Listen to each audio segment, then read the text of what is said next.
chosen one, anchor your spirit to every word I am about to speak. That restless feeling that has been following you, the one that wakes you before the sun rises and refuses to let you settle, it is not anxiety, it is acceleration. God cannot hide this from you any longer. The truth you have been circling for months, the answer that has been sitting just beyond the reach of your understanding, the revelation that your spirit has been pressing toward, even when your mind told you to stop reaching, it is here. And the reason it is arriving today, in this message at this exact moment in your life, is not coincidence. It is a scheduled delivery. The enemy is working overtime right now for one reason and one reason only.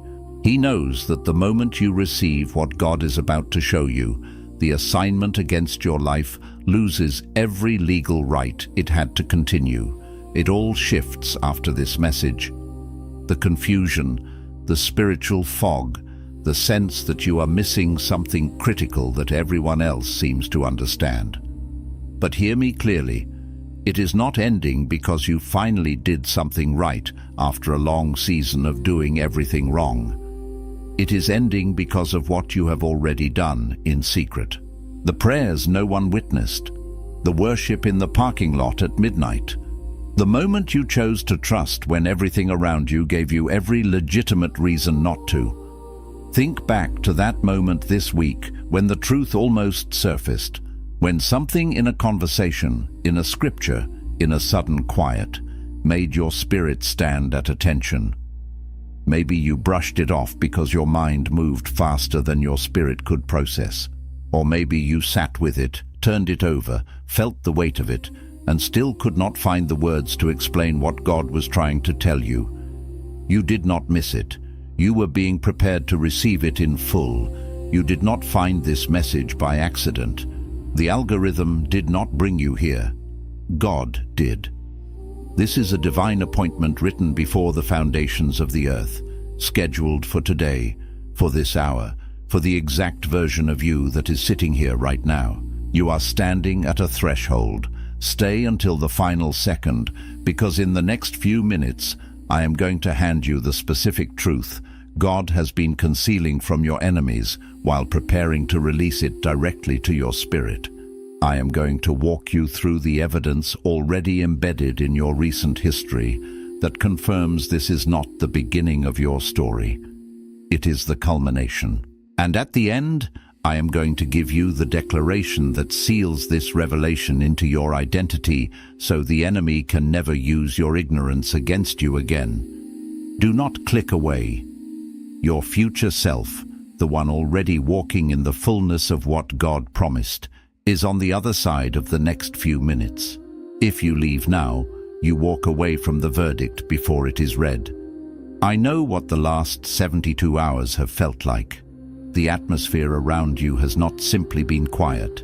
It has been dense, pressurized, like the stillness that descends right before something massive breaks open.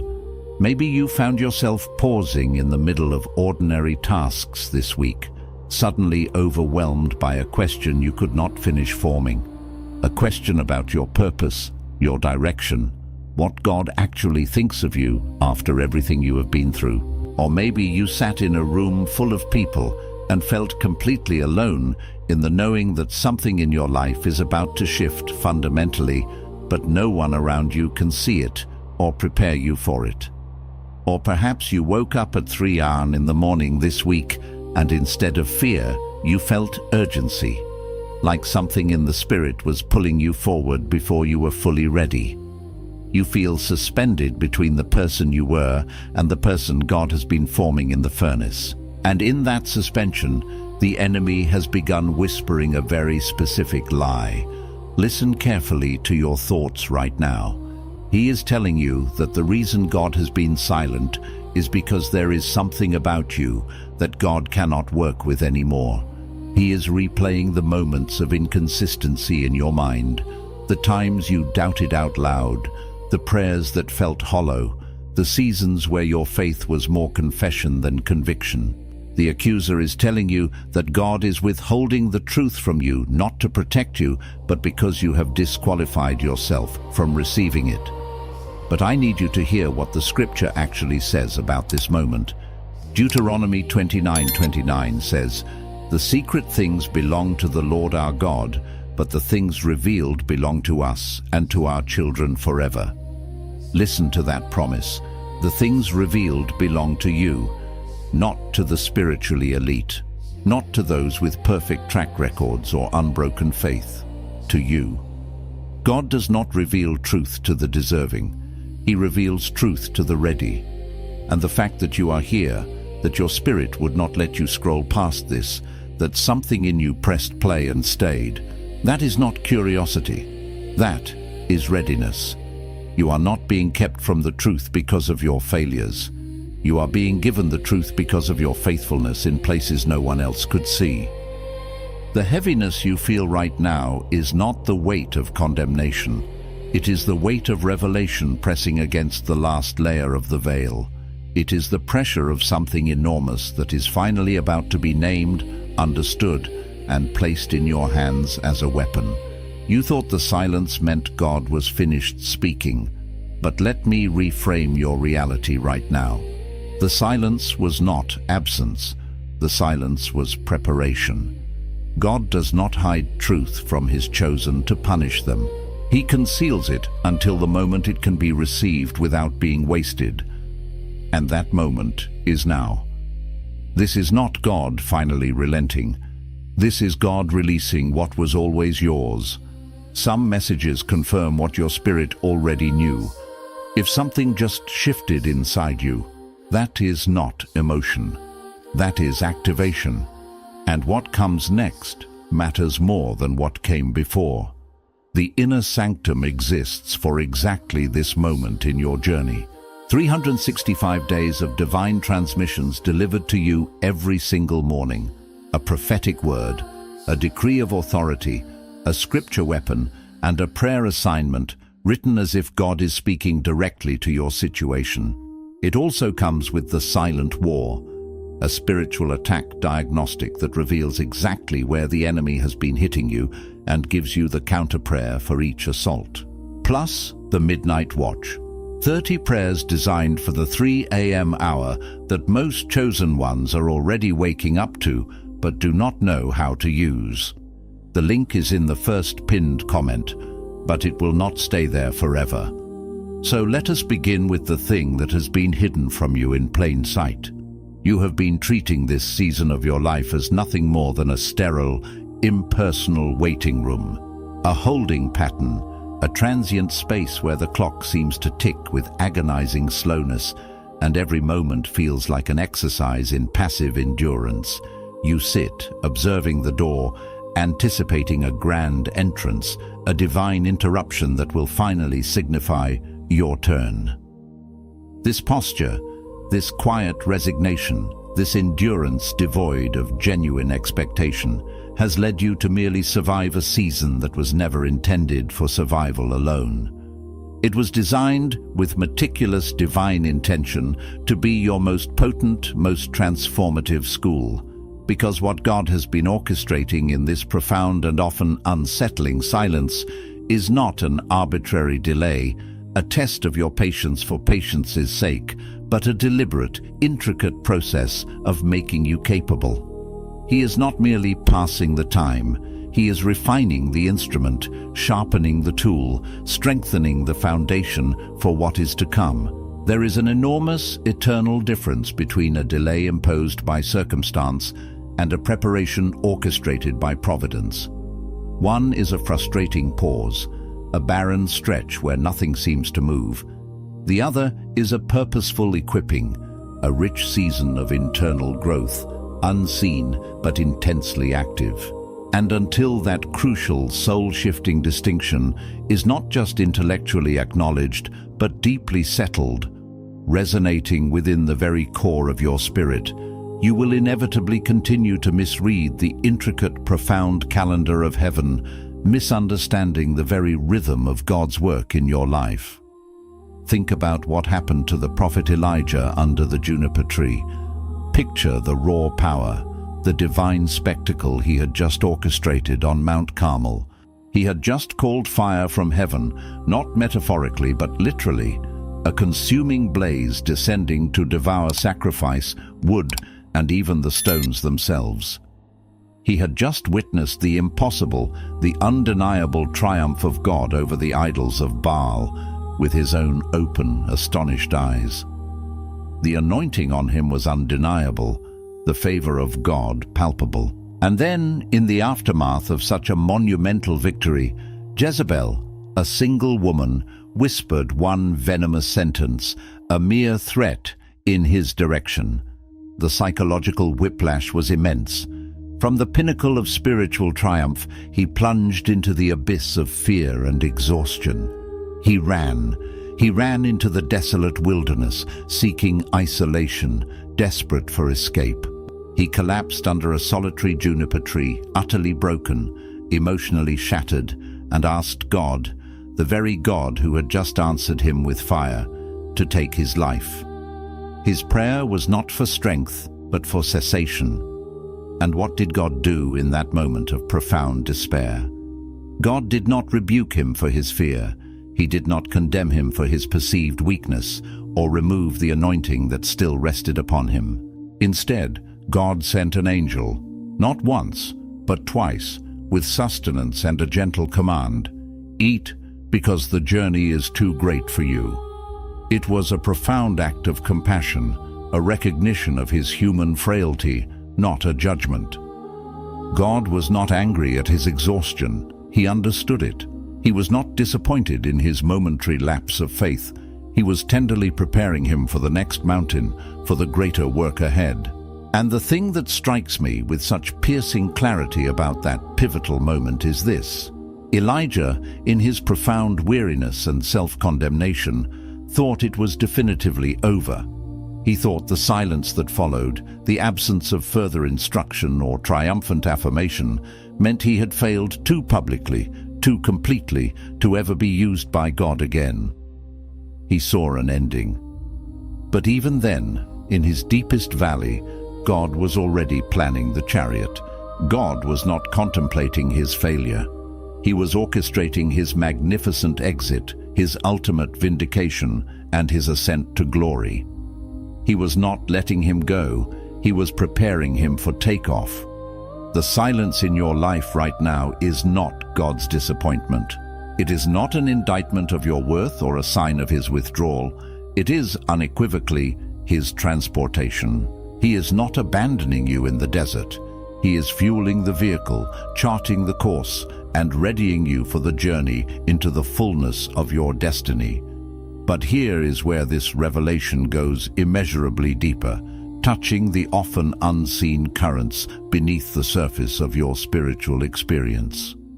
Because it is not just that God is preparing you for something far greater, something monumental that will redefine the landscape of your life. It is that the enemy, that ancient adversary, has been meticulously studying the unique shape, the divine architecture of your specific assignment for a very long time. He knows its contours, its vulnerabilities, and its immense potential. And he has been doing so long enough to know precisely how to subtly, insidiously make you disqualify yourself before you ever even fully arrive at the threshold of that assignment. His primary strategy is not to destroy you through overt external attacks, though those may come. His most potent weapon is far more cunning, far more insidious. He only needs to make you believe something profoundly false about yourself on the inside.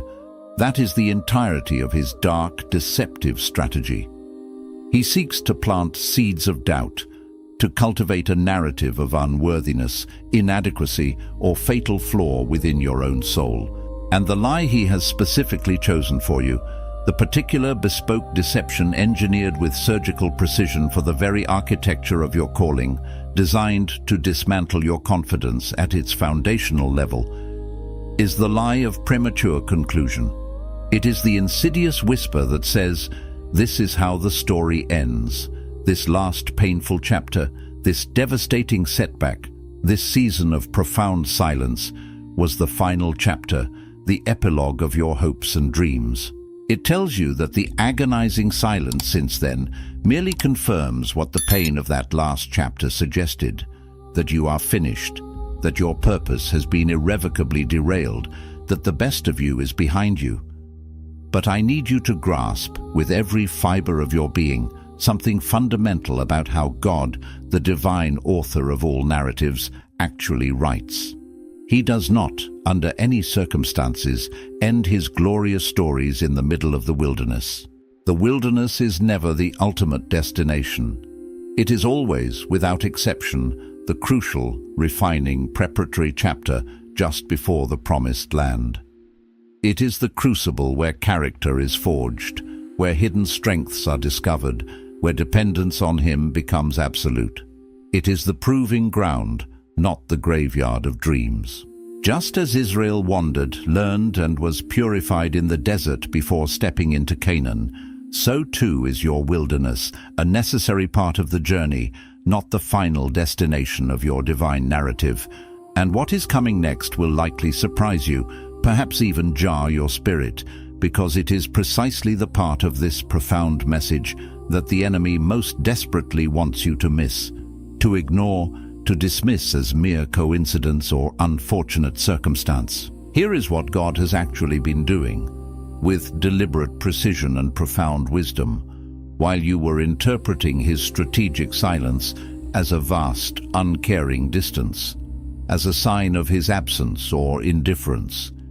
He has been actively and purposefully removing people from your innermost circle, from the intimate spaces of your life, who simply could not survive, who were not built to withstand the immense weight, the specific gravity of what he is about to place squarely on your life. Let that sink in. Some of those removals, I know, felt like the sharpest edges of betrayal, wounds that cut to the very quick of your trust. Others felt like agonizing abandonment, leaving you exposed and vulnerable in ways you hadn't anticipated. And still others felt like a crushing confirmation of every single fear you secretly harbored about your own inherent worth, leaving you to question if you were truly deserving of loyalty or lasting connection. But I implore you to understand this. Those painful departures were never a punishment from heaven. They were, in the deepest and most profound sense, a divine protection. The anointing, the calling, the specific assignment coming upon your life carries an extraordinary spiritual gravity, a weight of responsibility and divine energy that is far greater than you currently comprehend. And God, in his infinite mercy and his profound foresight, absolutely refused to allow certain connections, certain relationships, to remain in your immediate sphere, knowing full well they would have cracked, shattered, or collapsed under that impending weight, and in their breakage, tragically taken you down with them. You have been grieving exits that, in the grand sacred tapestry of your destiny, were actually God's most loving and necessary edits. He was not diminishing your story. He was refining the cast, tightening the plot, removing elements that, while once perhaps comforting or familiar, were ultimately incompatible with the magnitude of the next chapter.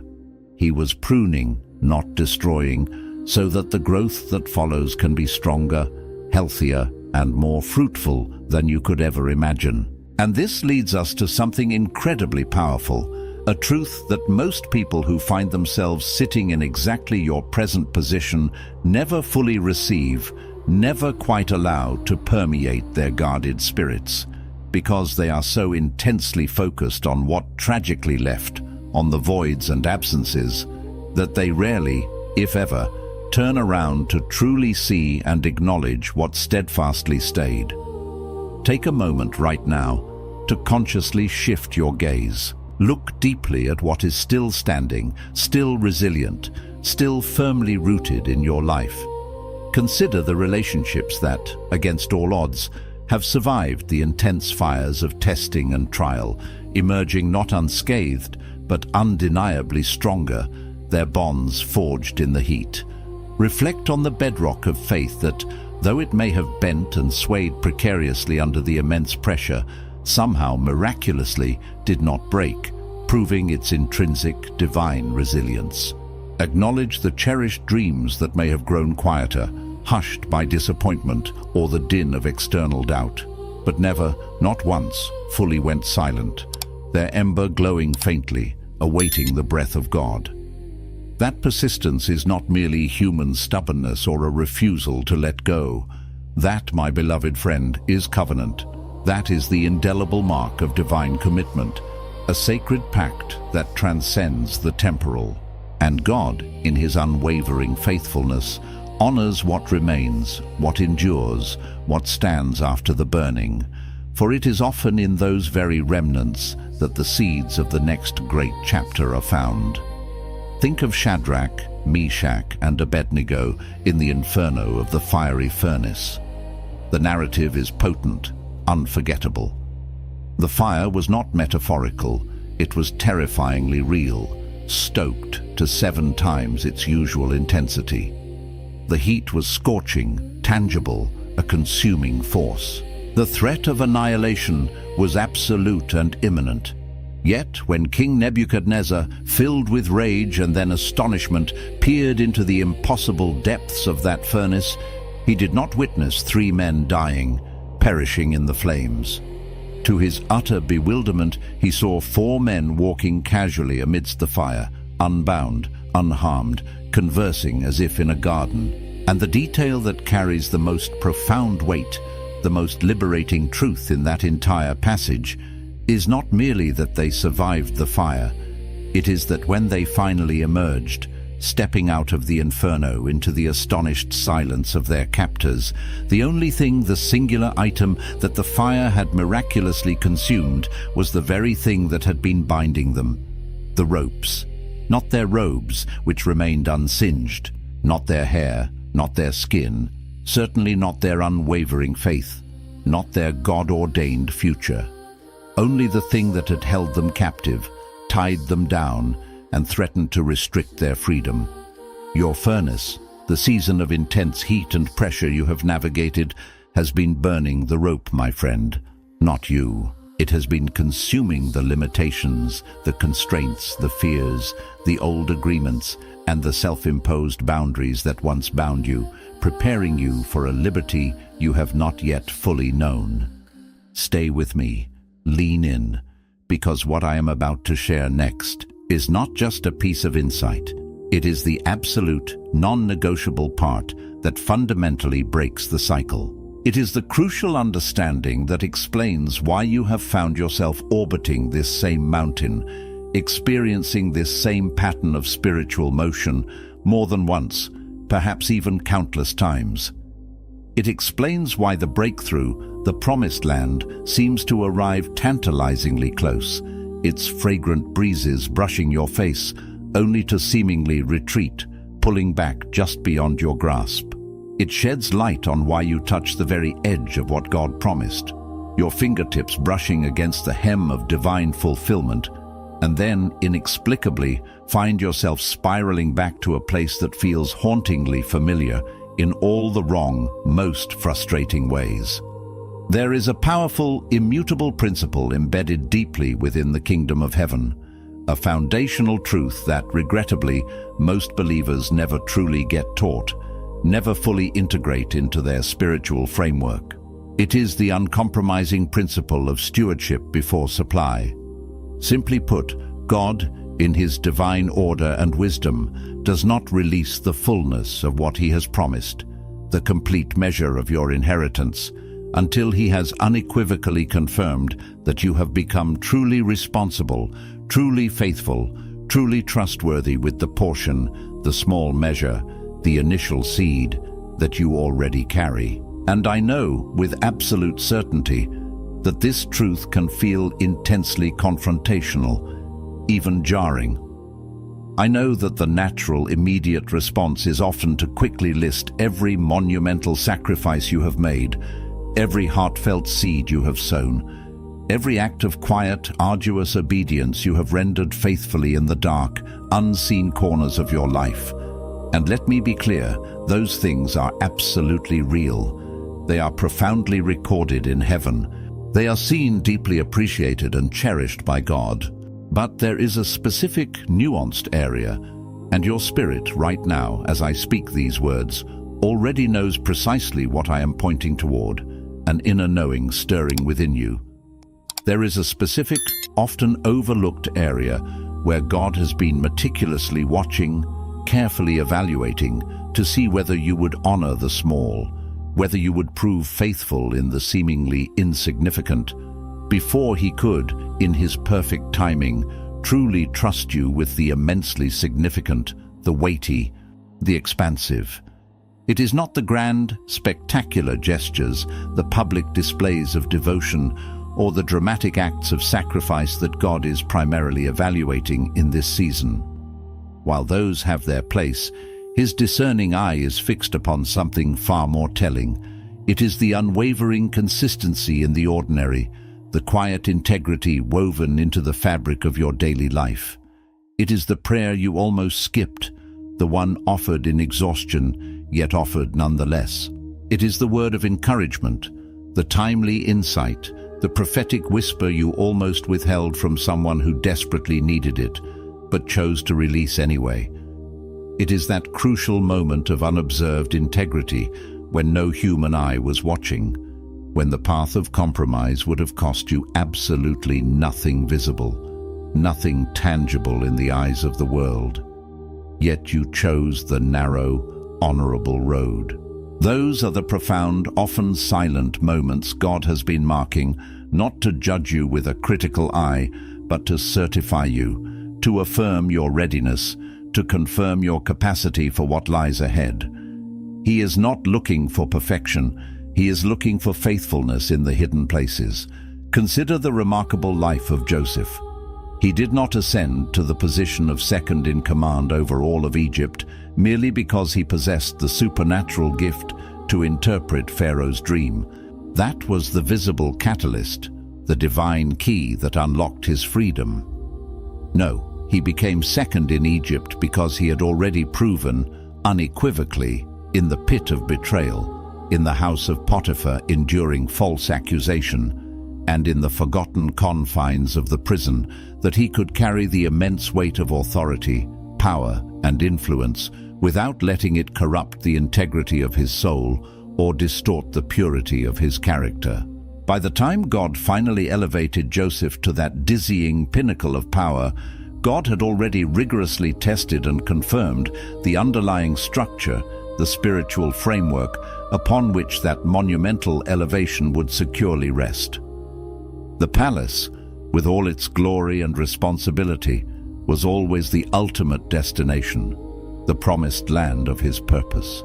But Potiphar's house and the suffocating prison were the essential proving grounds, the crucible where his character was forged, the indispensable proof of concept.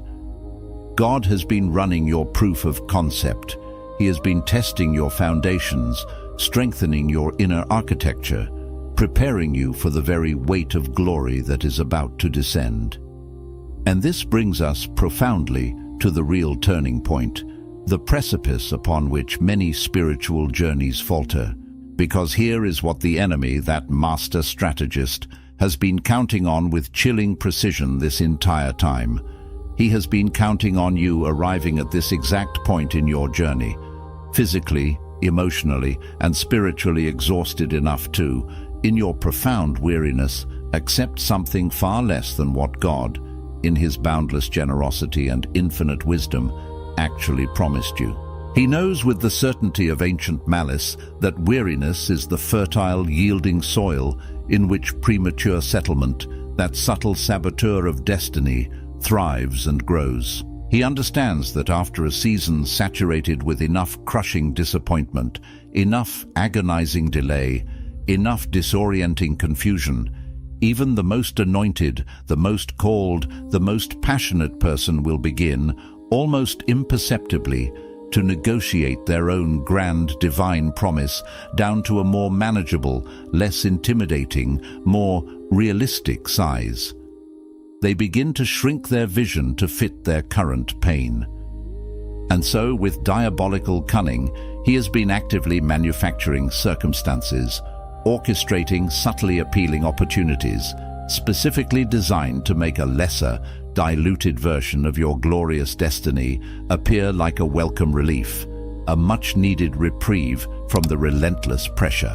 This might manifest as a slightly open door that beckons with comfort and ease, leading somewhere pleasant and stable, but unequivocally not somewhere called not the destination etched into your spirit. It could be a relationship that, on the surface, appears to meet most of your requirements, fulfilling many desires, but carries a subtle, persistent unease, a quiet discord that your spirit instinctively recoils from, even if your mind tries to rationalize it. Or perhaps it is a platform, an opportunity for visibility or influence that offers you recognition and a stage, but subtly asks you to silence, to soften, to compromise the very edge of your message, the precise prophetic truth that carries the most spiritual weight, the most transformative power. He is offering you cleverly disguised early exits, wearing the alluring garments of blessings, hoping you are too tired to discern the difference. And the absolutely indispensable way to truly tell the difference, to accurately distinguish between God's genuine provision and the enemy's clever substitution, is to steadfastly, tenaciously stay connected to the original pure word God placed deep within you before this process ever began. Go back to that pristine promise, to the blueprint he etched upon your heart. Go back to the word he spoke before the silence descended, before the wilderness opened its vast, challenging expanse, before confusion clouded your vision and weariness began to set in. Hold that foundational word up like a sacred plumb line to what is being offered to you right now. If the offering, however attractive or logical it may appear, requires you to become smaller, to compromise the fullness of who God called you to be, to diminish the magnitude of your divine assignment, then it is not his provision. It is unequivocally a substitution, a cleverly crafted counterfeit designed to steal your greater inheritance. Coming up, the hidden root beneath the pattern, the thing underneath the thing. Stay with me, because this is the layer that almost no one gets to. Because here is something profoundly buried beneath all of it, an elemental truth that will undoubtedly challenge the very way you have been framing your entire spiritual journey, perhaps for decades. The reason you keep circling this same mountain, repeating variations of the same challenging cycle, is not, as you might have painfully concluded, because you have not been trying hard enough. It is not because your faith has been too small, insufficient for the task, and it is certainly not because the enemy is inherently too strong, his power insurmountable. The deeper, more insidious reason this cycle has been repeating itself, the gravitational pull that keeps bringing you back to familiar points of struggle, is because there is an agreement you made, perhaps years ago, in a moment of excruciating vulnerability, or during a season of deep, debilitating pain, an agreement with a profound lie that you have never fully, consciously renounced. Critically, this agreement was not made with the enemy directly. It was made, subtly and often unconsciously, with a false, protective version of yourself. It was a self that decided in the raw, aching aftermath of a specific, searing wound that self-preservation, safety, and emotional insulation mattered more than radical surrender to God's all-consuming love and purpose. It was a self that concluded from bitter experience that control, however illusory, was more trustworthy, more reliable than the terrifying leap of absolute trust in a God whose ways often seemed unfathomable in suffering. It was a self that reasoned with a logic born of pain, that if you could just manage your life meticulously enough, carefully enough, tightly enough, you could somehow protect yourself from ever feeling that particular devastating pain again. And so, with commendable but ultimately self-limiting devotion, You have been pursuing God with 90% of your heart. You offer vast swaths of your being, your obedience, your worship. But that remaining 10%, that precious guarded fraction, has been held tightly in reserve, clutched close as a perceived insurance policy, a fallback plan, a last-ditch defense against vulnerability. This is not born out of rebellion, not out of overt defiance. It is born fundamentally out of survival. Because something deep within you, your soul's memory, vividly remembers what it felt like when you once gave everything, offered every last shard of your being, and yet despite that complete surrender, the floor still tragically gave way beneath you. The pain was real, the collapse was profound, and the trauma etched itself deeply into your spirit, creating an invisible yet potent barrier. But hear this now, with the entirety of your spirit, with every listening cell of your being. That very 10% you are so fiercely holding back, that protected, sequestered portion of your heart, that, precisely, is where your breakthrough lives.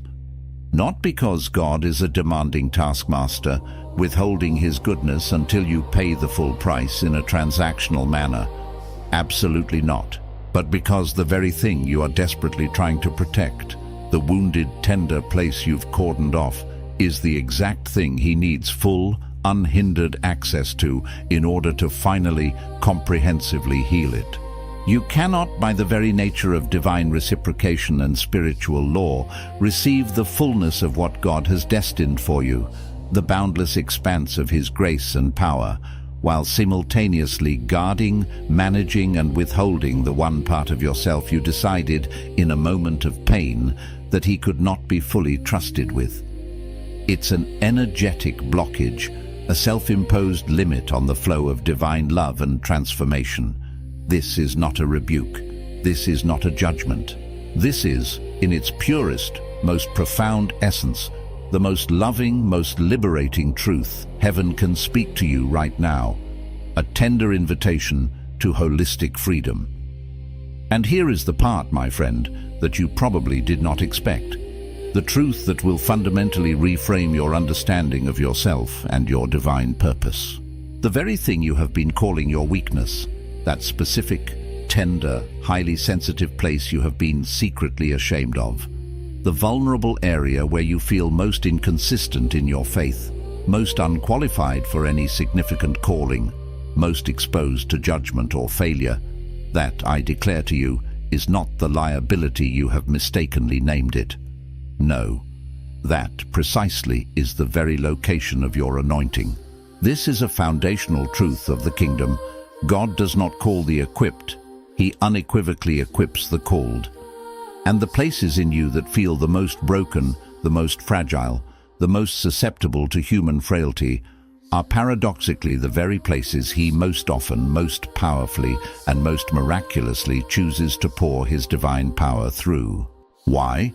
Because those are precisely the places where you have, by necessity or by profound experience, stopped trusting in your own limited strength, your own capacity, your own wisdom, and have been left with no other choice but to trust him entirely and absolutely. It is in the recognition of our utter dependence that his infinite strength is unleashed. Consider Moses, the mighty deliverer of Israel.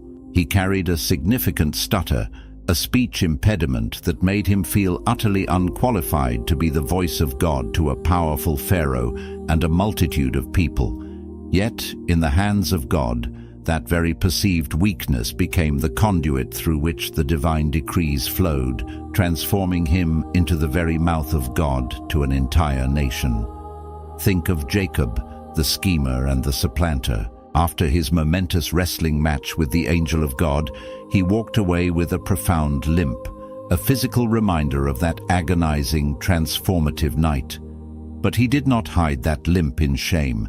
He wore it as a permanent, visible monument, a living testimony to the night God refused to let him go, the night his identity was changed from Jacob, deceiver, to Israel, prince with God. His brokenness became his badge of honor, his sign of intimacy with the divine. And then there is the Apostle Paul, the spiritual giant.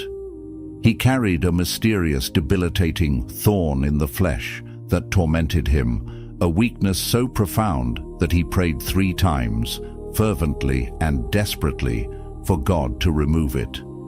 And God's profound, counterintuitive answer was not immediate healing or removal. It was this eternal truth: "My grace is sufficient for you, for my power is made perfect in weakness." 2 Corinthians 12:9. Paul's weakness was not an impediment. It was the very canvas upon which God's perfect power was painted. Your weakness, dear one, is not the obstacle to your purpose. It is not the thing holding you back. No. In the sovereign, transformative hands of God, it is destined to become the most potent, most surprising instrument of your purpose, the very conduit through which His glory will shine brightest. And this is where everything you have received, every revelation and insight in this message, finally converges and synthesizes into one final, immutable, irreducible truth. The thing, the real impediment that has been blocking you, that has created the friction and stagnation in your journey, is not what you initially thought. It is not the overwhelming strength of the enemy, though he certainly tries to oppose. It is not your past failures, your missteps, or your regrettable choices. It is not the painful exodus of people who walked away from your life. It is not the timing you cannot control, the delays that stretch your patience. No, the fundamental thing that has been standing like an invisible but formidable barrier between you and the glorious fullness of what God explicitly promised you is the lingering, unresolved agreement deeply rooted within your own heart that whispers a lie, that you are simply not the kind of person God actually uses for something as significant, as transformative, as world-changing as this. It is the insidious belief that someone like you, with your complex history, your undeniable inconsistencies, your very private, often paralyzing doubts, the parts of you that feel messy and unpolished, could not possibly be the chosen vessel for the sheer magnitude, the immense weight of what you have been so clearly sensing in your spirit, that calling that resonates deep within your bones. It tells you that the calling must surely be for someone cleaner, someone further along in their spiritual journey, someone who has not seen the depths of brokenness you have seen within yourself at your absolute lowest points. But let me dismantle that pervasive lie with every fiber of my being, with the full authority of heaven's truth. Because God did not call you despite who you are, as if He overlooked your flaws or made a regrettable error. He called you precisely because of the full panoramic picture of who you are, the brokenness, the imperfections, the raw humanity, all intimately included.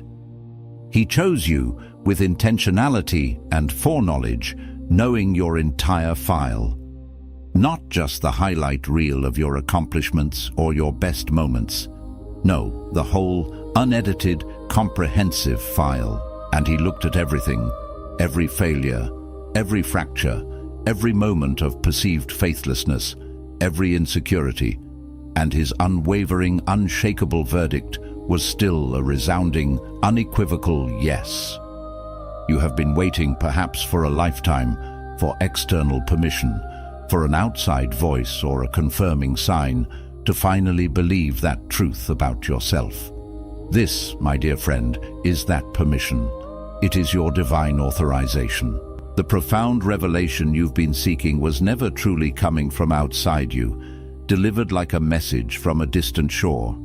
It was always trying, with persistent, gentle urgency, to emerge from deep within, to awaken in the very core of your spirit, where God's truth resides. God has been patient, not because He is slow or indifferent to your longing, but because He has been patiently waiting for you to stop running from the full, glorious weight of your own calling, to cease resisting the magnitude of the destiny He has already placed within you. Hear this and let it redefine your self-perception. You are not too much. You are not too broken. You are not too late. You are, in every single intricate detail, exactly what heaven ordered, precisely designed for exactly this moment in history, for this specific assignment that only you can fulfill.